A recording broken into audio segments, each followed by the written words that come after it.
Hello and welcome to the Merri-Cast, the show that puts you on the fast track to business confidence. Matthew Phelan is the co-founder of the Happiness Index, and in this episode he takes us all over the place in a wonderfully relaxed way.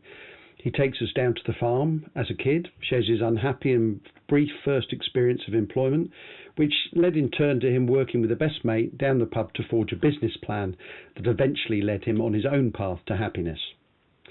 Oh, and there's a bit of Game of Thrones thrown in there as well. Are you a child of summer or winter? Asked Matthew, paraphrasing a famous quote from the show around hope versus fear. Listen out for that one too. Okay, here we go.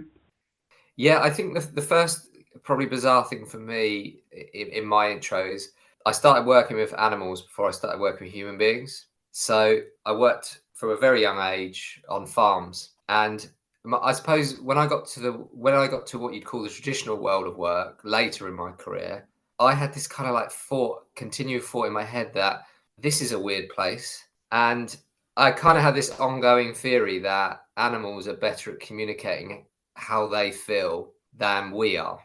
And I know that's a strange place to start, but I will come back to that. But so I grew up in the world of farming, and when you hear the ages that I would have been doing stuff, people would think that's child slave labor or something. But I mean, I would have been feeding cattle at a very young age, like 6, 7, 8, 9. I would have been driving tractors around at 12, 13 years old, which in modern terms, I've got children at these ages. It might seem strange to people, but for me, I only see it as a positive. I don't see any bad sides to it. Yeah. And it definitely taught me that work doesn't need to be the bad place that the parents go to. But after I left school, it was that sort of, I feel for kids now because university is so expensive, but it hadn't got to that point yet. So I just thought, well, I don't really know what I'm going to do. So I just went and studied marketing. And I thought, okay, I might be able to get a job in that. And then I sort of started out my marketing career after uni at 21. And then my dream was to work for one of the big advertising agencies. And I got the job there. And then after about 2 days, I realized that this place was horrific. And what was it? I mean, you talked about the workplace being a strange place. I mean, was it sort of the inhumanity of the humans, or what was it about it? I'll give you a couple of examples. I remember in my first job we were away for work. I remember being with my manager, and he just kept being really horrible to the waitress. And I just remember, like, why? I remember saying to him, why are you being horrible to her? And he said something like, oh, well, it gives you power, doesn't it? And I reflected on that a lot of times over the years. And I think because I had role models in my life that were good role models outside of work and reference points, I knew that wasn't good behavior. But I also reflect on that privilege, because if I hadn't have had other people in my life that had taught me that behavior was not right, I probably, because when you're the first manager of someone, you're in a position of responsibility. I could have become like that guy. That's what I always think. I always think if I didn't have a reference point, I could have become that guy. So I started seeing weird. That's what I mean by I started seeing weird behavior. And then when I got into the big advertising agency, I think we have a phrase now to describe it, which would be described as toxic masculinity, which we didn't have when I was working there. And it's not till later you reflect back. That's what I was sensing, but it wasn't a world that I'd grown up in being like that. So it just jarred with me.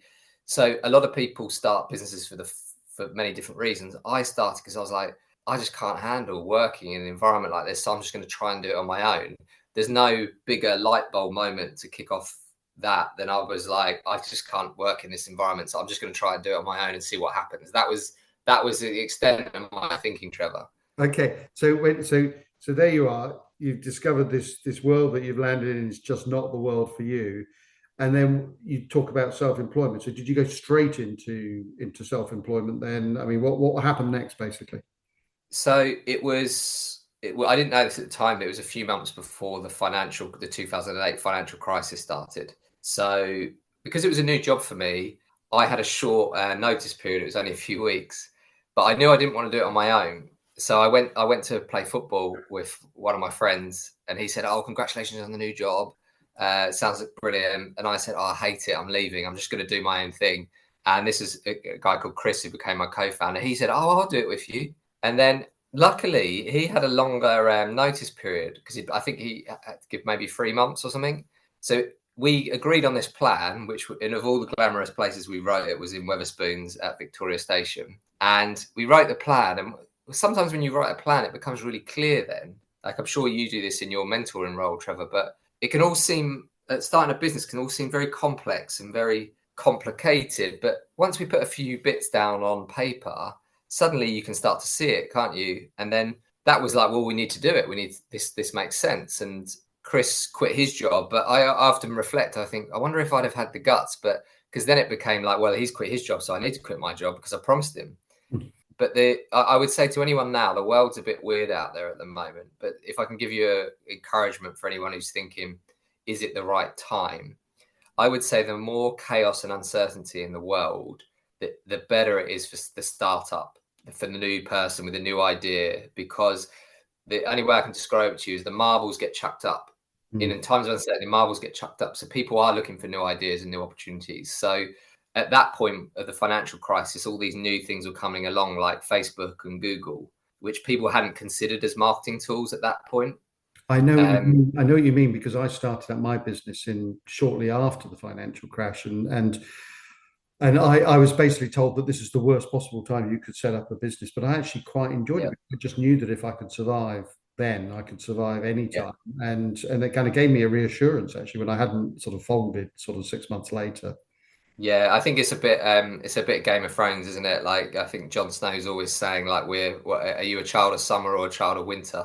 And I think if you start in those tough times, you are a child of winter, and you can survive as it goes forward. It definitely prepares you for it. But most people are looking for new ideas at that point, because what has been happened before isn't necessarily working. So people are more open to trying new stuff, and that certainly played out for us in that period of time.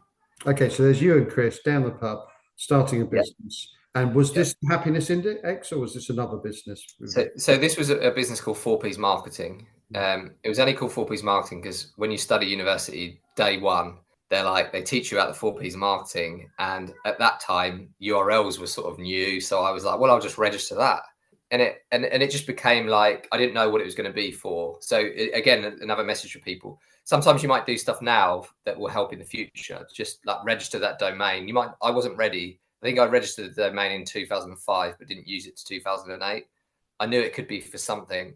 And then what that was at the time was like an SEO, PPC, data analytics company. But because it was in the early days, we were just working with all the big brands around the world that you could imagine. And we were 25, I was 25, Chris was 26. We were really young. People like podcasts and stuff have made it more acceptable to be in your 20s and start a business now. But it was still like, can you really be running a business if you're 25? So I think I've got my business card up there. I'll try and find it, but it says account director on it because some people couldn't handle the fact that we were founders. So yeah, I think you can see it there. So it says account. Can you see that? Account director. Yeah. So this is an audio podcast, but for the benefit of our listeners, it's so I've just been shown a card by Matt just to show me the origins of this first business. Yeah, but again, we were just comfortable being called account directors, even though that was above our pay grade because I'd never even made it to an account director in my career. But it's a lot easier now for a 20-year-old to say, "Oh, I'm co-founder" or "I'm CEO." But back, I would say then it was a bit more like, "Really?" So we never did. It's not that we didn't lie and say we weren't. We just never mentioned the fact that we also own the business. Okay, so this business, so you're doing business with all sorts around the world, and so on. But was it what you thought it would be? I mean, the dynamics of it, did it give you the freedom you craved? Did it take you away from the terrible world of work that you'd experienced, sort of before that? You basically swap in one set of problems for another set of problems. But I think freedom, just dropping a little bit into what I do now, freedom is a top 4 driver of happiness. So it gives you that. But also a top 8 driver of engagement and happiness is clarity. It doesn't give you clarity because there's so much uncertainty. So I think anyone considering it, I'm not somebody who thinks entrepreneurs are born or that there's a select group of people that can do it. I just think you need to be aware of the type of business and will it fulfill the needs and things that are important to you. Freedom specifically is really, really important to me. So if I don't feel like I have it, it's a real issue. But I'm happy to trade off that with uncertainty. So it does give you different problems. And running a business in your 20s, you haven't got a clue what you're doing. That's really stressful as well. Hiring your first people. Now, freedom could mean freedom to work 18 hours a day. I mean, it could be freedom to, be making a loss. I mean, it can be all sorts of things. I mean, so it's not, so it's freedom. So, but that was your preferred mode, if you like it. But yes, freedom's for good things as well. But the fact that you could either do well or do badly on your own account, that's what you meant by freedom, is it? Or exactly like that. The ability to try it and find out whether it will be success or failure, rather than talk about it. Yeah. And again, this is where privilege comes in. And some people find this surprising that 25, 26-year-olds were thinking this, but I was also thinking in my head at that stage, I do want to have kids one day. And if I have kids, taking this risk then may be harder. So I think there's it's audio, so I can't show everyone, but it's called the U shape of happiness. Effectively, people are happiest at like 18 and 65. And then it drops down, like the bottom point is like the age I am now. Where you've got and the reason it's there is generally people have the different types of responsibilities, and they can be young children with aging parents is the kind of like curve that many people get in. And lots of people don't have kids or aging parents. So I'm just talking statistically, but I was aware that this was a good moment as well. Like I've got a little bit of tiny bit of experience, but I don't have the responsibility where I can also understand if you're a single parent, it's a different decision to make. So we were aware that the timing was right for us as well. So let's move on then. Yeah, the business is going well, and then what happened after that? Then, I mean, what led to the happiness index? So we were just like borrowing stuff from other entrepreneurs, like everyone does, like inspiration. And at the time, there wasn't just that many famous business people around. So Richard Branson was one that lots of people looked to, and Richard Branson had a saying that customers don't come first, which is the first time I'd ever heard that. It's employees come first. If you look after your employees, they'll look after the customers, and you'll make more money. Essentially, is what he's saying. But as we grew, we were applying that philosophy. But everything in our business was data driven. That's the world that we were like the geeks going into the traditional world of marketing, saying, look, if you use data, this could be more effective. But the thing that we attributed our success to, which is our culture and our way of working, we didn't actually know whether that was a successful approach. So we built an internal tool, codenamed the Happiness Index, just to track and understand how our people were feeling. Because as we scaled, it was really crunching. It was like we were really hitting those, like we were winning big clients like Uniqlo and Selfridges and all these like luxury brands that you see around now. We're working with the top car manufacturers, and we were really like, our people were feeling it. So we thought we need more data on how we can help them. So it was just started as an internal tool, the Happiness Index. So 4Ps was the agency. We were using this tool called the Happiness Index. And then quite a few of our customers kept saying, oh, you know that thing you use on us? And we were like, yeah. And they were like, can we use it? And we said, no, you can't use it because it's rubbish. It's like put together in the back office with a bit of blue tack. It was not a commercial product. But eventually, if enough people ask you for something, your entrepreneurial hat goes back on. You go, actually, there's another business here. Yeah. Okay. So this was with Chris and Tony as well, that you founded the Happiness Index? So we still had quite a few years of 4Ps to go. It was a successful, fast-growing, profitable business that we wanted to do a trade sale. So at that point, we couldn't jump out and start this extra business because it was quite demanding on us. So again, I just went back to someone called Tony, who was our friend at university that we all lived together. But and Tony has got on record saying this, out of all of us that went to university together, he was financially the most successful, but one of the unhappiest out of all of us. Right. So he's working for a big, huge company that you'll all have heard of that does big insurance, and he was the guy that was making lots of money and had the really good car and the good house. But I knew he was unhappy because his one of my friends. So I went to him and just said, look, so I went back to Victoria Station. This time went to the sports bar. I met Tony there and You've moved said, up in the world, look, the sports bar. yeah, we've upgraded by a penny a pint. And I said, look, we've got this product. Here's the product. It's not commercially ready yet. We've got a list of customers that want to buy it. And I've got a couple of companies that I've met that I think can turn it into a product for us. And I just said to him, if you quit your job and start the happiness index, we'll give you 1/3 of the business. And he went away and he came back. I'll have to find the email one day, but he had it must have been about 40 objections of why the business wouldn't work. And he said, Matt, can I sit down and go through them with you? So we went through each one, ticked them all off. And then he said, I'm in. So he started that business whilst we entered the M&A conversations to sell 4Ps. Okay. So we sold 4Ps for a multi-million pound exit. Not that the money is important, but I should say at this point, starting a business, the exit was something that was important to us and something that we had talked about. It's not like we got into it and then just thought, oh, great, we made some money. Money was a driver. None of us have a background where we were independently wealthy. So we sold that business and then we were faced with the decision what to do with that money, which because we deemed ourselves relatively young, we decided to almost, like when they go to Vegas and put it all on black, we went again. So I regretted this decision in the pandemic when the pandemic hit, and I thought, why have I gambled all my money? But we rather than taking some kind of very early retirement, we went and gambled on business number 2.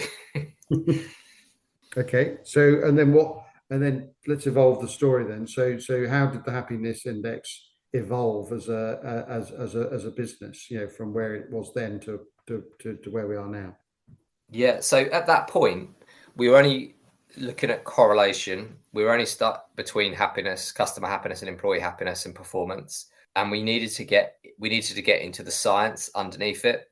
So this sounds like I hope this doesn't put anyone off, but Tony then entered a period of 3 to 5 years of working out with neuroscientists and data people what actually makes people tick versus what has HR been using.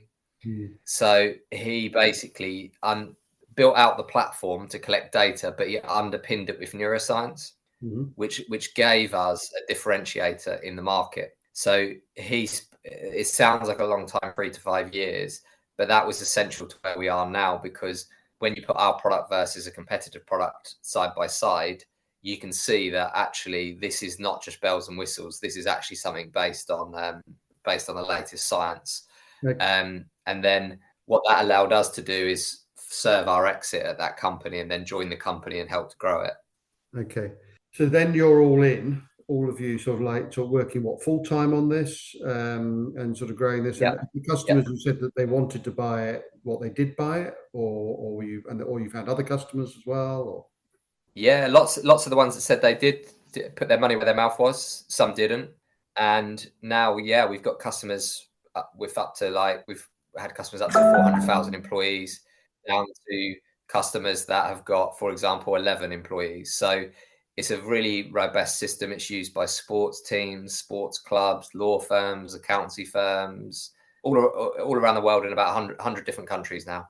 Okay, so they're all using this, and do they know does it help them understand what to do if the happiness index is going in the wrong direction?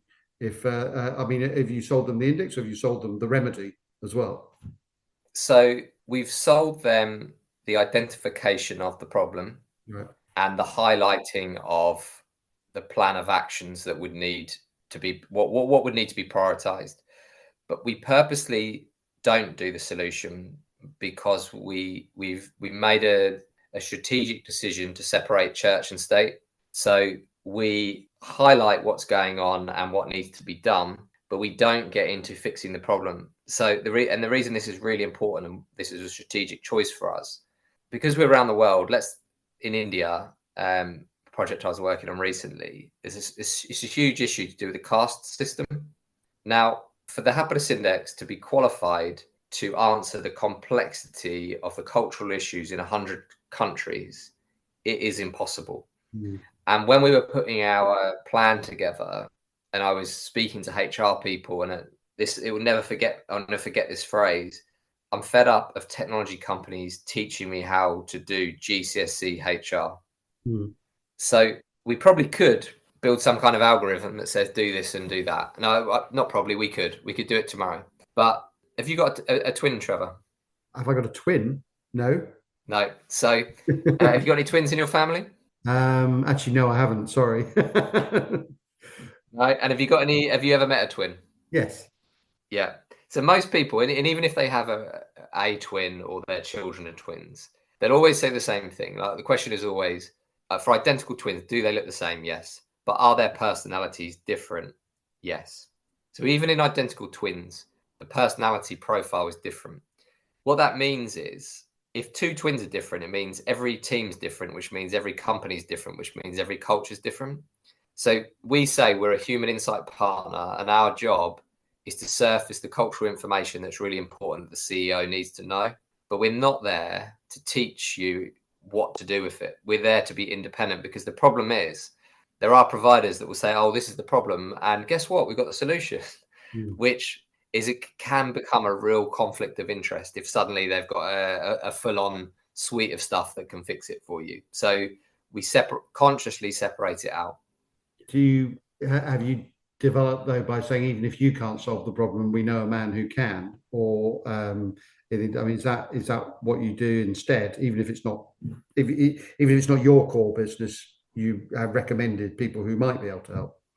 Exactly that. So we might say, well, here's 3 or 4 companies that we know are great in this area. Try these. Okay, cool. Okay, so I'm interested in your partnership. You got you, Chris, Tony. I mean, your friends from sort of way back. I mean, are you still friends? Basically, because business can put pressure on things like that. I mean, or are you better friends because you know each other better because you've seen each other in your best and worst moments?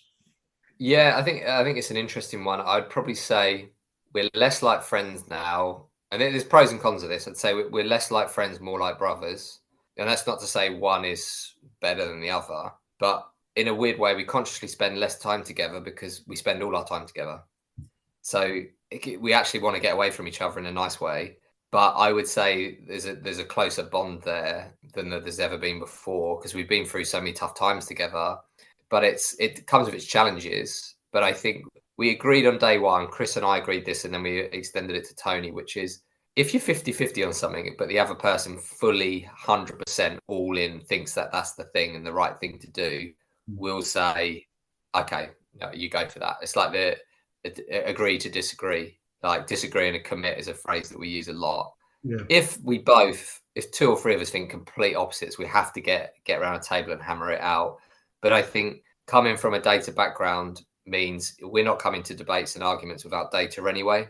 So I think that lends us to an advantage, because anyone who can bring the best data into a meeting is going to win an argument. So if you firmly believe something and you're not coming without data, well, you're not going to be respected anyway. But if someone like fully in on something, unless you're fully out the other way, we say, okay, right, we'll go down that route. Have you had a decision, I don't know, maybe a recent one, where you've been against the decision that was actually made, but you've been not necessarily won over, but the data has won you over? All the time. The time. Yeah. And I think I even have to, I've closed my eyes as I've done this, and no one can see me doing that other than you, but I talk to myself in my head, like I'm going to meetings, I'm saying, because we all have biases. So I'm always saying, you have to park your ego and say, right, what is the data showing me here? Am I just fully down this way because of some like weird bias I've got? So because we're a data business, we see new data challenging what you think is actually good. But I still have to remind myself that in my head, because everyone's ego tries to get back in the way. And there's people like to be right, don't they? So there's a strong sense of self-awareness there, really. I mean, you've because many people will just go, I don't like that idea, and I don't care what the data says. I mean, there must be, I don't know if that's just you or all 3 of you are probably quite good at sort of overcoming, or at least being aware of a bias that you may have. Yeah. Well, we allow ourselves to feel the emotion. We work in a lot of neuroscience. So if something really annoys you, like if something does annoy me or I really object to it, I try and analyze it myself. I'm like, what is it about that? What is it about that that's really annoying me? And I'll try and explore it and find out a bit of data myself and put it into a rational space. So we don't ignore emotions. They are a big part of what we do.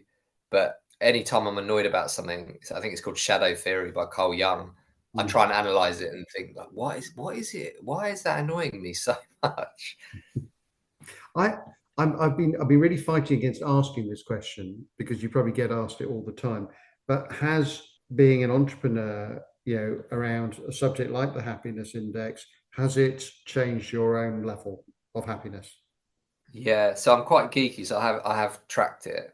I think so. Two things. Being an entrepreneur I'm quite shy traditionally, but it's given me confidence to do other things in other parts of my life. So entrepreneurship has given me a shy person confidence. But I'll give you the most extreme example that working at the happiness index has done for me. It's resulted in me completely giving up alcohol, because I'm analyzing what makes myself happy all the time. And actually, when I've still got young children, but when my children were born, I really found it difficult to balance like the entrepreneurial bit, the work bit, and everything. And I got to a point where I realized that if I had one or two glasses of wine or a beer, I didn't sleep very well at night.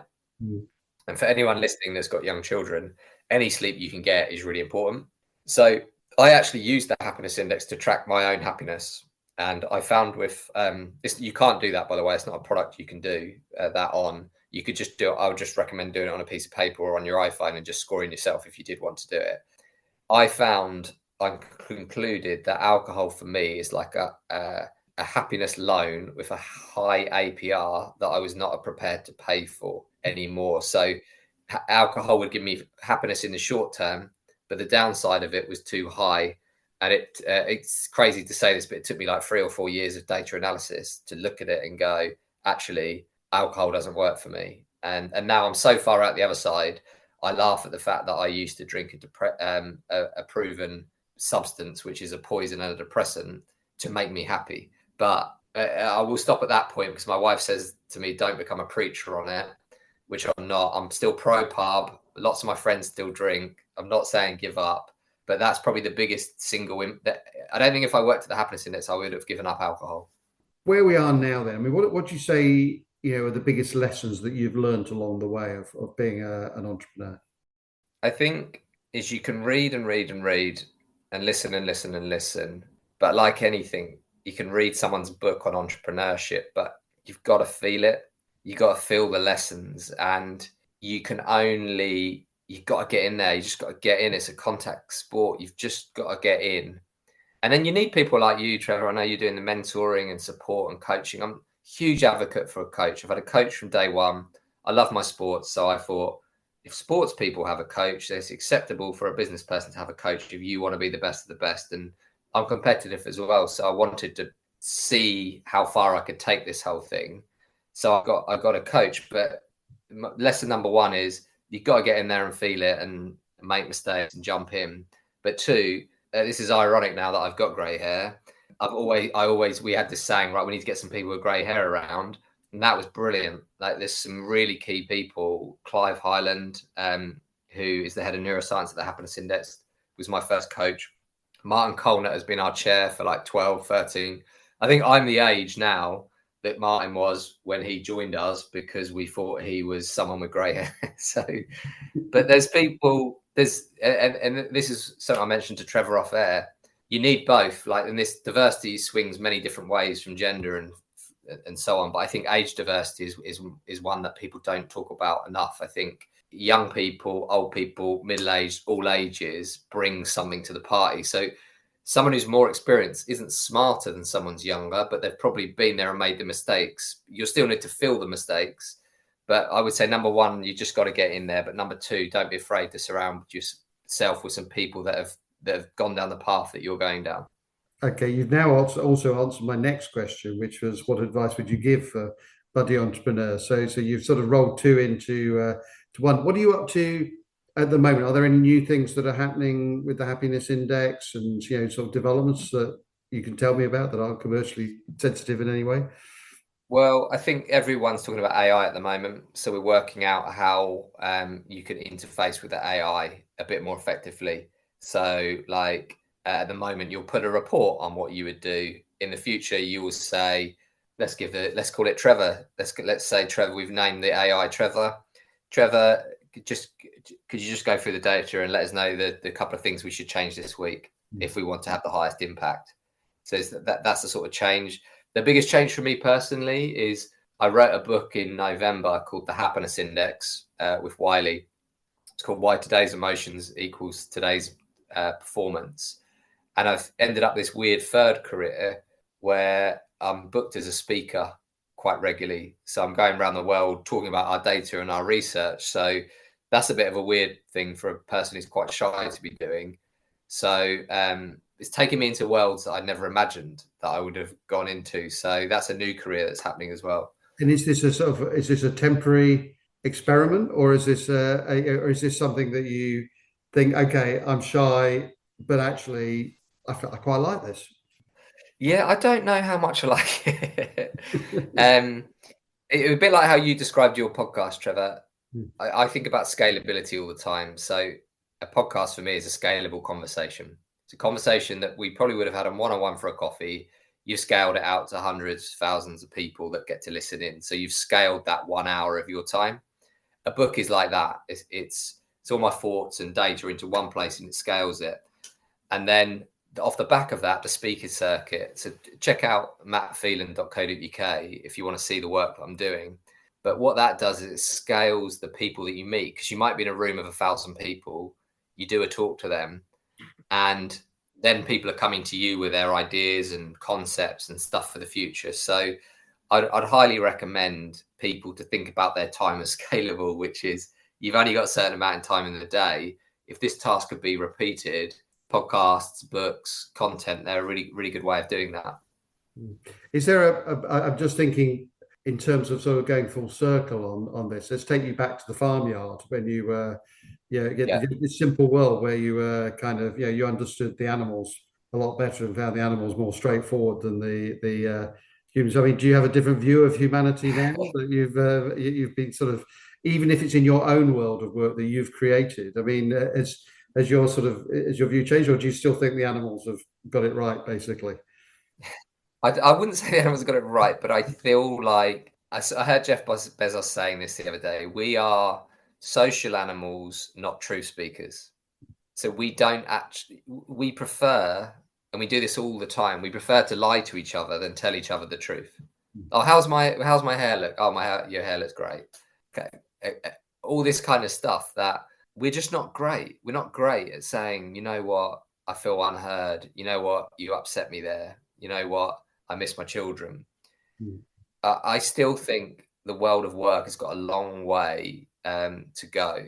And through the research and everything I've done, I know that that's where energy comes from. And I know that companies are blocking out the real human potential of their teams by seeing their employees as robots. And I feel like we're only tapping in to a small amount that we've got. And animals just do it intuitively. They just connect in a better way than we do, in my opinion.